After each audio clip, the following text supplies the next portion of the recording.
yards from the site. Everything else is just deathly calm. There is no doubt about it. There's some type of strange flashing red light ahead. It's yellow. I saw a yellow tinge in it too. Weird.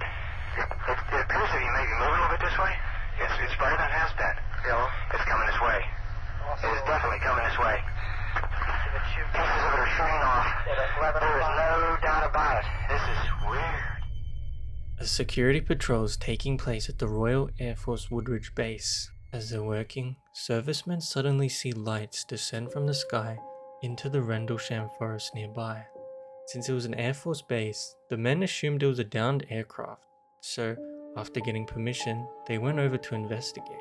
When they entered the forest, they found a glowing metallic object with colored lights on it. As the men went closer to the object, it started to move through the trees, and the animals nearby on a farm went into a frenzy. After they saw this, they decided they had to call the police. When the police arrived, they investigated the scene, but all they could see were the lights from a lighthouse miles away on the coast. The men went back to the same area in the morning. They found 3 impressions on the ground, creating a triangle, as well as burn marks on the trees and broken branches. This sighting would be known as the Rendlesham Forest Incident. Hello everyone, welcome to Blazes Unknown, where I cover stories that are paranormal, unexplainable, or just a bit weird. I'm not here to convince you something did or didn't happen. I'm just gonna summarize the events, and what you want to believe is up to you. So anyway, let's get back into the story. 2 days after the initial sighting, the Deputy Base Commander, Lieutenant Charles Holt, went back with the men to search for any more evidence. They measured the radiation levels in the area that they thought it was in, but since it was nighttime, the men couldn't remember the exact place, so it's possible they just saw evidence and they were like, yeah, it was here.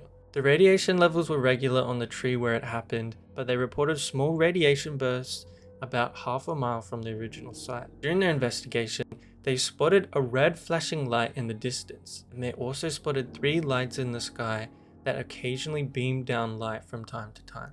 They watched these lights for a couple of hours until it disappeared. Okay, we're looking at the thing. We're probably about 200 to 300 yards away. It looks like an eye winking at you. It's still moving from side to side. And when you put the star scope on it, it sort of has a hollow center, a dark center. It's like the pupil of an eye looking at you and winking. And the flash is so bright to the star scope that it almost burns your eye. After experiencing all of this, the commander Charles Holt decided to write a letter to the UK Ministry of Defence. In the letter, he wrote a red sun-like light was seen through the trees. It moved about and pulsed. UK Ministry of Defence's response was nothing, because they said it wasn't a threat to national security, so they don't care. But what did the men actually see that night?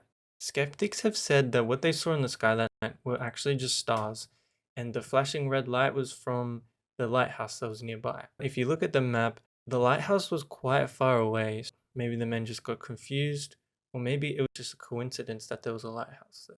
If a couple of men are bored and they want to make up a UFO story, that's definitely possible. Like, I believe that would happen. But when the deputy went with them and he also saw stuff and decided to contact the UK Ministry of Defence, I feel like it adds a bit of integrity to the story, you know?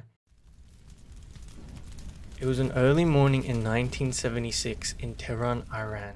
A shiny object in the sky was spotted by 4 separate civilians. When they reported this object in the sky, 2 members of the Imperial Iranian Air Force were sent out to investigate. When the 2 men reached Tehran, one of the pilots reported that his jet started malfunctioning.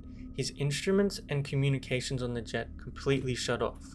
Since losing communications on your jet is dangerous, he decided to turn around and go back to base. As he turned around and started going back the way he came, his communications came back online. When he came back, they were just more concerned, so they decided to send out a second jet. This time, it was led by Major Parviz Jafari. Sorry about my pronunciation. This time on the flight, Jafari had locked onto an object about 50 kilometers away, and it was a similar size to a Boeing K6-135 Strotanker. He reached the area of the object. He reported seeing bright flashing lights that were red, orange, blue, and green. The lights were so intense that he couldn't even make out the body of the object. Then once again, the communications on his jet cut out like the first time. Then Jafari reported that he suddenly saw a round object approaching him at a very fast speed, and initially he thought it was a missile. So he quickly decided to shoot it down with a missile of his own, but once he tried to, all of the equipment in his jet was just turned off. After a bit of flying, he managed to make contact with the air radio, and when he explained what was happening, they told him to return to base immediately. While he was speaking with the air traffic control, he looked out to the left window and he saw a diamond-shaped object and another bright object come out of it, and it was heading towards the ground. Thinking it was another missile, he expected it to explode on impact, but the bright object slowed down as it reached the ground, and it just landed gently. Then, as instructed, he returned back to base, and as soon as he got back to base, once again the communications went back online. This event was confirmed by civilians who were living in the area, who said that they saw a very bright flash of light during the night, and they also heard a loud noise, which could have been his jet because they didn't know what was going on. That's pretty much all that happened in the Tehran incident, so let's have a look at what the skeptics said. So skeptics have said when he saw the missile approaching him, he probably saw Jupiter in the sky. I don't know about that one because Jupiter would have looked like this. I feel like a missile in front of you and Jupiter look a bit different, but I don't know. Another skeptic said that on that date, there was actually a meteor shower that happened, and the malfunctioning equipment was just a coincidence because the jet had a poor history of malfunctioning. And yeah, what he described kind of sounds like a meteor, but also it could have been anything. I wasn't there. Anyways, let's move on to the final story. Now, this case ends with two people trying to sue the US government for $20 million, so the story was definitely something. We're in Dayton, Texas. The year is 1980, December 29th. Three people are driving home from dinner. Betty Cash, Vicki Landrum, and Vicki's grandson, Colby Landrum. As they're driving home at about 9 p.m., they reach a secluded area of the road surrounded by forest. They then saw lights that were above the tree line, and they originally thought it was an airplane because there was an airport nearby. So they decide to keep driving, but a few minutes later they see the lights again. This time the lights are a lot closer and a lot brighter. They took a closer look. They saw an object in the brightness, which they described as huge diamond shape with the base of it emitting flames, and it was extremely hot. They decided to stop the car and get out because they were scared of the heat. Vicki Landrum was a devout Christian, and he told her grandson Colby to not be scared because that was actually Jesus and he won't hurt us. Hearing that and also knowing that this is in Texas reminds me of Mary from Young Sheldon. Like, she would totally say that. But anyway, that's besides the point. All of them get out of the car, but the grandson Colby starts screaming and crying because he's scared for his life. So his grandma goes back to the car to comfort him. Betty, however, stayed outside and went to investigate the object more. She said the object was intensely bright with a dull metallic silver and shaped like a huge upright diamond about the size of a Dayton water tower. She said that blue lights wrapped around the center and flames would shoot out from the bottom, and every time the flames would shoot out of the bottom, the UFO would float down the road a few feet. When she got back to her car, she said that the heat was so high she had to use her jacket to open the car door. And when she sat back in the car, she said that she put her hand on the dashboard, and because it was vinyl, it left a hand imprint because of the heat. Now, I tried to find evidence of this, so I watched a 1980s documentary about it, and they didn't show the handprint. Anyways, that's fine.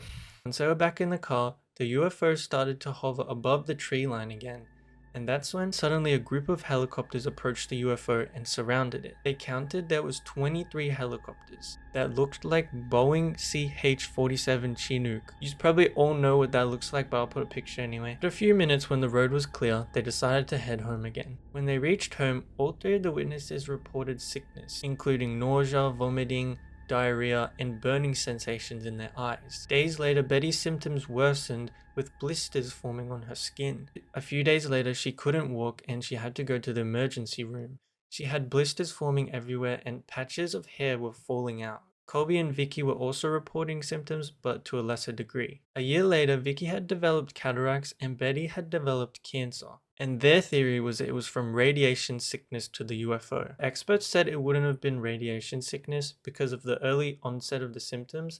The initial dose would have ended them. But after speaking with the Bergstrom Air Force, they advised them they should seek compensation for their injuries.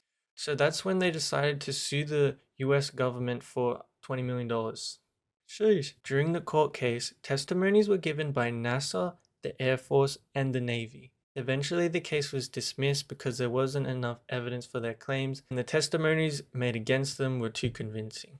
But it's interesting that the diamond shape was reported in their case as well as the Tehran case. So if they were both faking in two different countries, at least they were consistent. But let me know what you think. That's about it for this video. If you liked it, maybe subscribe. And if you want to see any other topics covered, then let me know. Thank you for watching. See ya.